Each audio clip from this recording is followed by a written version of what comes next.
assistance should contact their nearest U.S. embassy or consulate, or call, if you're overseas, +1 202 501 4444. That is +1 202 501 4444. Another important update: the State Department has added a crisis intake form, which can be found by clicking the banner on the top of travel.state.gov, which, once again, the magic of technology, there it is. The new aspect is that red banner at the top. Click on Israel and Iran departure info for U.S. citizens and follow the instructions for more information.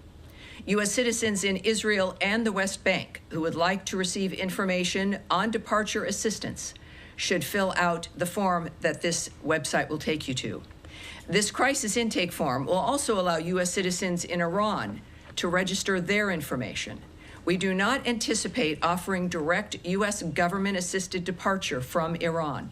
Americans seeking departure should take advantage of existing means to leave.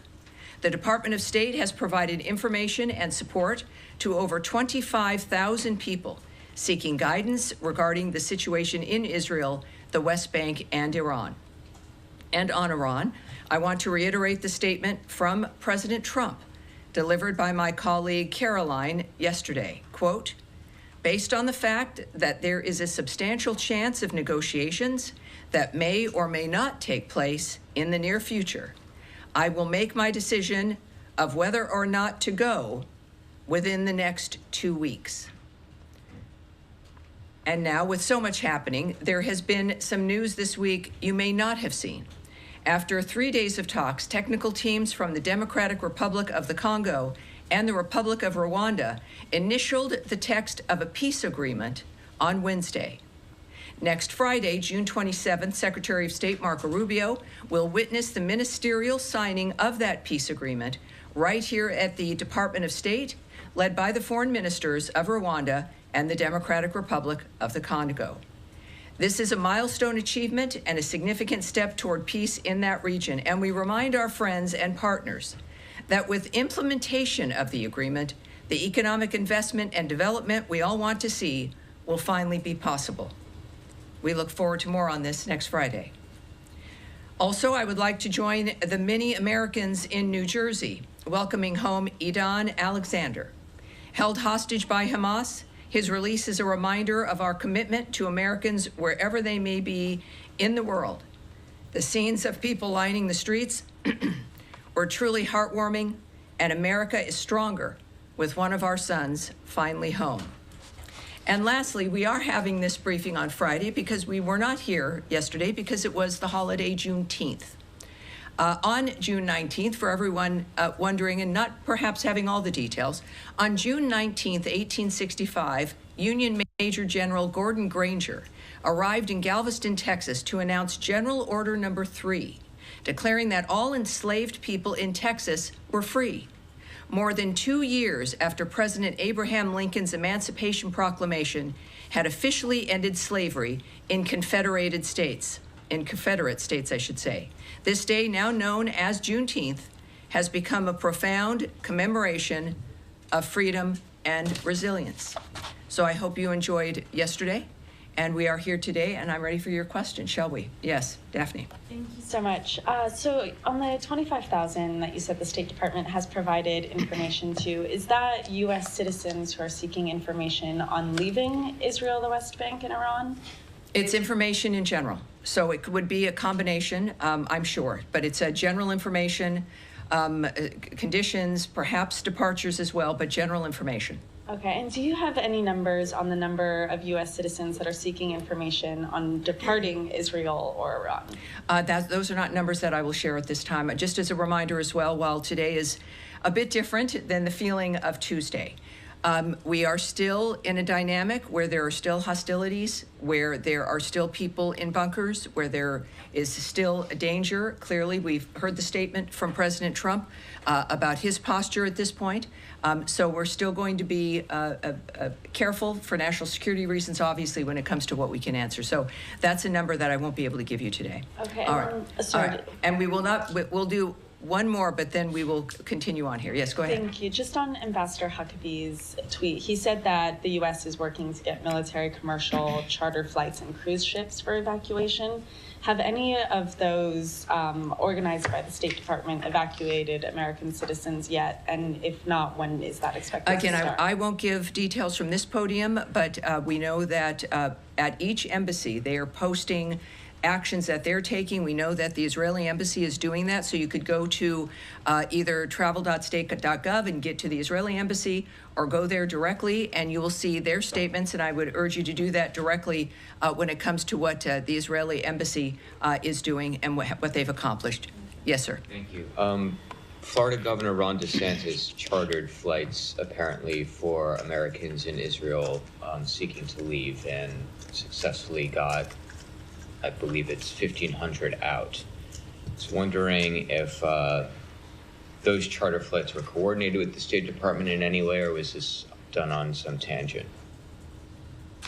Well, I think that there's, and we know that there, of course, are some independent efforts to get American citizens out of those areas, and when we suggest that people take advantage of existing means, we would include, of course, the nature of other opportunities to leave, independent efforts, independent groups managing those dynamics. As far as the DeSantis effort, I would suggest you call the state of Florida, call his office, and I'm sure that they'll get you more information.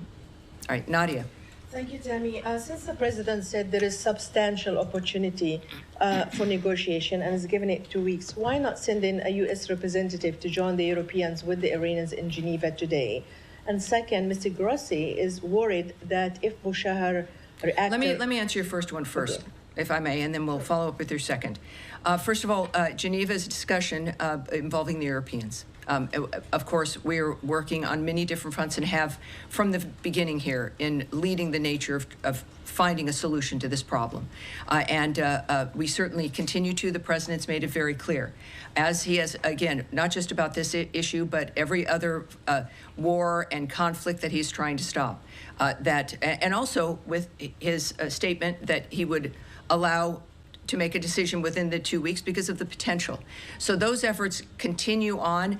How we're pursuing those efforts are up to the president, and he's making those decisions and anticipates that it might be worth waiting those 2 weeks. But other than, I can't characterize the why or the how. But I think it's important. One thing I think of the many that Americans have learned about President Trump is to believe what he says, to know that he'll deliver, and to not second guess the nature of the choices he's making. Great. And second, Mr. Grossi is worried about reaction coming from Boushahar if it was attacked. So are you worried that as a result of these attacks on any of the reactors that actually we might have a nuclear radiation? Well, certainly. I'm not going to speculate on the impact of the nature of what is transpiring in any country in this regard. I know that Israel has issued statements afterwards in dealing with any concerns regarding the actions that they're taking, and I would refer you to the Israeli government in that regard. But I'm not going to speculate on a hypothetical dynamic at this point. All right, yes?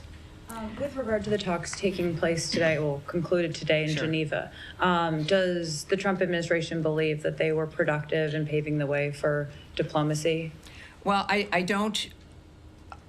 don't want to characterize what the Secretary of State may think of what has happened. I know that the government as a whole, that we're hopeful for every new opportunity, every new effort to have this come to a conclusion that is diplomatic. That is something clearly we've seen in the president's posture. So while I won't be able to characterize it about what their opinions are at this point, I think at some point we may find that out. But I do know that we do hope that every effort is successful. Two more quick questions. Is the Secretary planning to get on the phone with any of those foreign counterparts that were in the meeting later today? Well, I know that, of course, he's headed to The Hague next week. And so I know conversations, no doubt, will happen there about a whole number of issues. All right. And then, yes, sir. Iran... We'll move on here. We'll move on here. Yes, sir. Go ahead. To the Secretary's Hague trip. When he was in Brussels in early April, he told us that it would take a few days or weeks, not months, certainly, for him to assess whether or not Putin was serious about ending the war. Today, we have all seen Putin's statements. So he himself made it clear that he has no intention to end the war and the killing. He even discussed, more territories to seize. I'm wondering, have you guys landed anywhere in terms of your conclusion about Putin's intention? Well, we know that since that point, I don't think he said days at that point, but he said a matter of weeks. And in that process, we saw our posture adjust in that framework. At the same time, as I've mentioned before, during negotiations, things sometimes progress. Things change. That's the whole point of negotiations and conversations, is that you signal that how long it is generally that you're willing to wait, but that you would know if someone is serious. And then again, it's not a static environment as you're moving forward through that time. At the same time, we've heard since then some very blunt comments by President Trump about President Putin. We also know that the parties themselves have met directly. And I think that that's also where we've landed at this point in comments from both the President and Secretary of State, that the only way this is going to end is for the two parties to meet and come to a conclusion and a decision and some kind of an agreement. That is where it is. And of course, we are always present. We remain concerned and issued comments a couple of days ago about the nature of what's happening in Ukraine and the death of an American. So we are there. We have been, of course, Ukraine's biggest supporter, and we continue to hope for and work with